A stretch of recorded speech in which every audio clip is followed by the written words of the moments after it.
Okay, guys, welcome back to the second to last chapter. This is going to be chapter 12, which is primarily about services, and then it spills into settlements a little bit, and that's a nice transition to our last chapter, which is 13, which talks about urban patterns or urban development. So we're going to look at this growing trend in the service industry.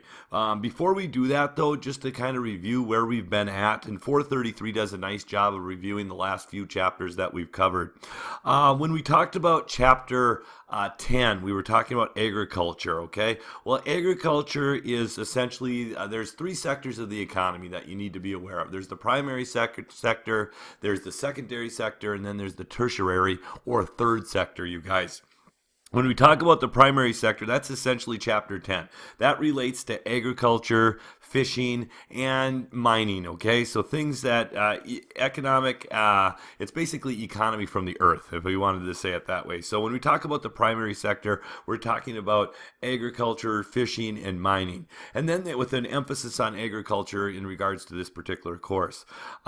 Secondary sector, you guys, is industry and manufacturing. We just got done testing on that. That would be chapter 11. And then finally, we're going to sum it up, you guys, with the tertiary sector, which is essentially the third sector, or it refers to the various service industries out there. And we're going to give you a definition of services here in just a little bit. But I think it's important that now that we've covered it, we need to understand the last three chapters were about economics, essentially, or our economic beings within human geography. And we really focused on three sectors of of our economy, which is primary sector, secondary sector, tertiary sector. You really want to start to make connections with those three things now that we're on the final stage of this. And when we talk about the tertiary sector, it's the only major area of growth in the United States. We are seeing the tertiary sector, or the service industries, you guys, is going to really be at an all-time high. It's spiking at an unbelievable rate right now. When we talk about services, or service, if you just want the singular version of the definition here, we're talking about any action or activity that is done for a fee. So when we talk about service, we're talking about action or activities that are done for a fee. The service industry has a direct link to settlements, you guys. Later on, settlements become cities. Whenever we talk about settlements, we're essentially talking about a permanent place where buildings are constructed and where people live, work, and obtain a variety of services, okay? So again, when we talk about settlements, and that's why this chapter 12 is called Service and Settlements, I felt it was important to define what service is, and then also to make that connection to settlement and to define what settlement is. And settlement, again, is a permanent place where buildings are constructed and where people live, work, and obtain a variety of services. Settlements can range in size. It can be as few as 100 people to as many as 20 million people.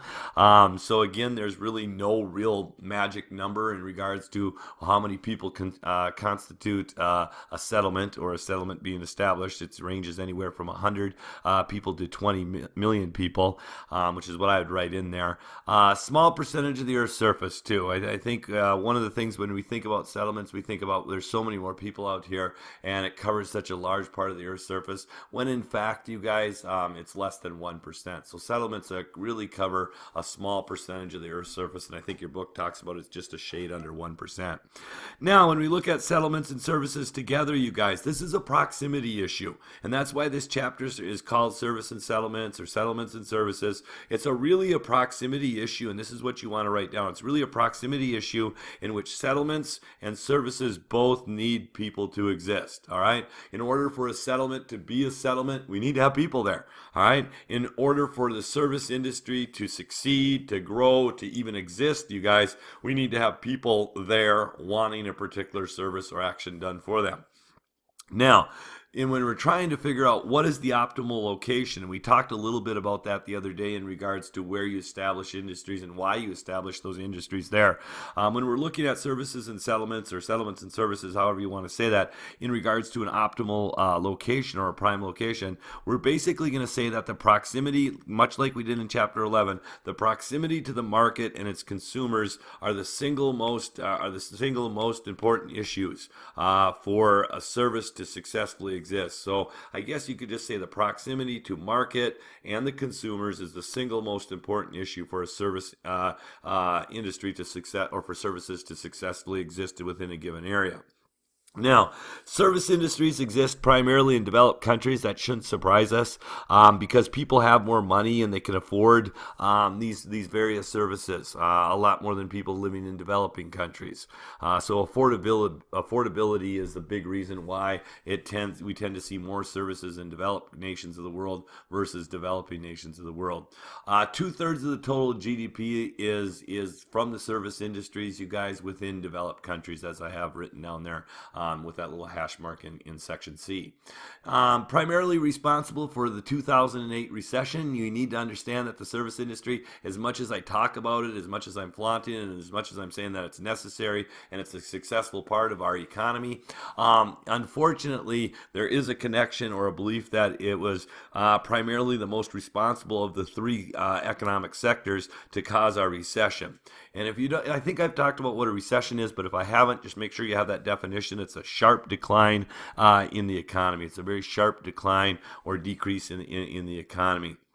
Now, when we take a look at that, the reasons why are stated on 433, you guys.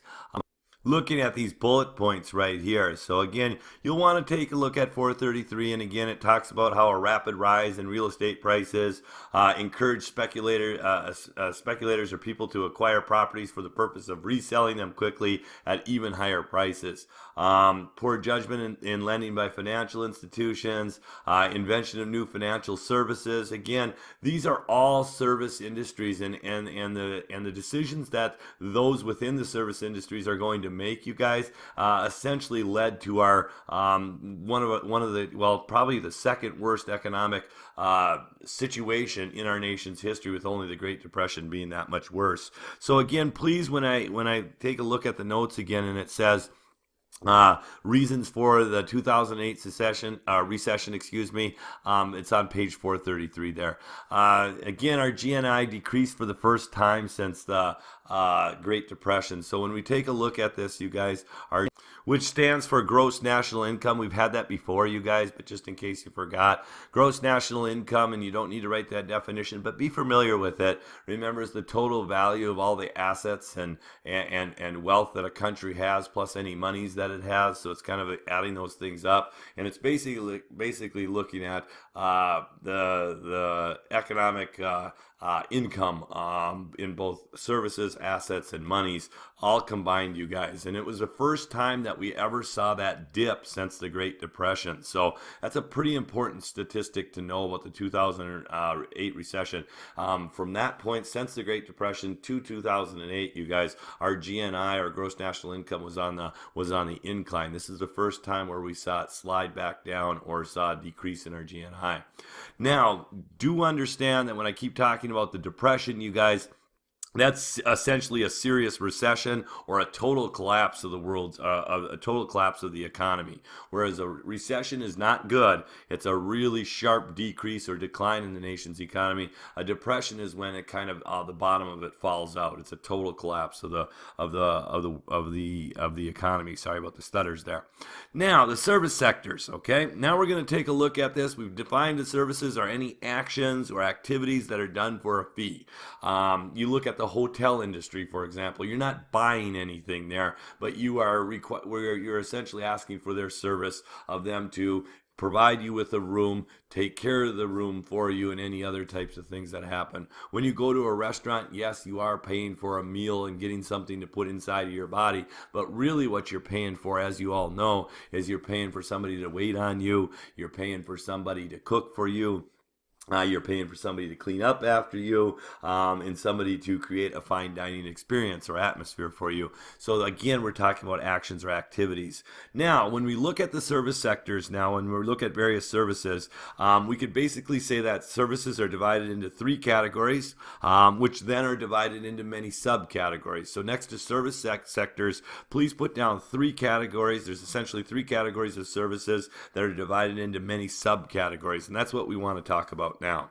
First up on the list is the first service sector we want to talk about is consumer service, or the consumer service industries.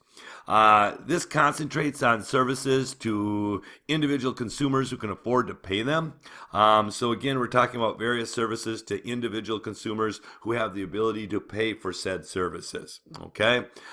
Essentially, what we're saying is about half of all U.S. jobs revolve around consumer services in some way, shape, or form, where people have the ability, or they have the desire to acquire services that they're able to afford and that can be provided to them. Essentially, that's what consumer services are about. To really break it down into some of those subcategories that we talked about, so there's three primary categories that can be divided down into subcategories or subsections of each category. We have the retail and wholesale industry, which is the largest percentage of consumer jobs in the U.S. today. So you want to put that down. It's the largest percentage of consumer jobs in the U.S. today. Maybe in parentheses add about 14%, just in case it ends up being on an AP exam. So it's the largest percentage of consumer jobs in the U.S. today at about 14%. If we break that down even further, you guys, of that 14%, or of all those consumer service industries out there, half are in automotive sales or car sales and department and grocery stores. So those are kind of going to be the big consumer services. When we talk about people going out and wanting services provided to them, we tend to look at automotive, I can't speak today, sales, department, and grocery stores, In other words, these are your people who are known as being wholesalers, which are sellers who provide merchandise to various retailers. So these are the people that are essentially providing or selling groceries to Hornbachers, for example. And then Hornbachers provides us the service of going in and being able to acquire the foods that we need. All right, so it's a little bit different in regards to that. They are providing a service to the various outlets that be. Education, I put a star by that, you guys, because it doesn't really count the public school teacher, okay? So essentially, yes, we said retail and wholesale is at about 14%, which leads it to be the leading consumer services. Consumer services is not considering, when we look at education, just write this down. When you look at education, you guys, 15% of all U.S. jobs are centered around education, okay? So that outplays or outnumbers the retail and wholesale that we talked about earlier, which was at 14%. Education, you guys, is at about 15%. However, okay, this is why there's an asterisk there. It's actually at 9.5% because technically we can't count the public school teacher as a consumer service, because remember what we said is we're talking about concentrates on services. Consumer services are services to individual consumers who again can afford to pay them. Now, yes, I get paid as a teacher, so I don't want you to think I'm working pro bono or anything like that. I do get paid, but I get paid through the government, okay, which is done through taxes. And again, none of your parents are paying me directly to educate you, or no other teacher are they paying directly to educate them unless they've hired a tutor or something like that. Now, private school is a different story, and that's why we again put the education factor in there. And even at the private school, there's still state monies that go that way, and federal monies that go that way. So, nutshell version, it's technically only at 9.5% because we should not be counting the public school teacher, which makes up for that 5.5% bump that would push it ahead of retail and wholesale. That was probably a lot more than I needed to say, but I wanted to make sure that you understood that and you didn't get confused with it. Health and social services is the fastest growing consumer service in the world today. I think that's all you need to put for that one. It's the fastest growing consumer service in the world today. It's just a shade under 14%. I put 14%, but actually it's just a shade under 14%. And this is the percentage of jobs in the U.S. that are related to health and social services. So if you're wondering what we're talking about here, we're talking about it's the percentage of jobs in this particular health and social service industry.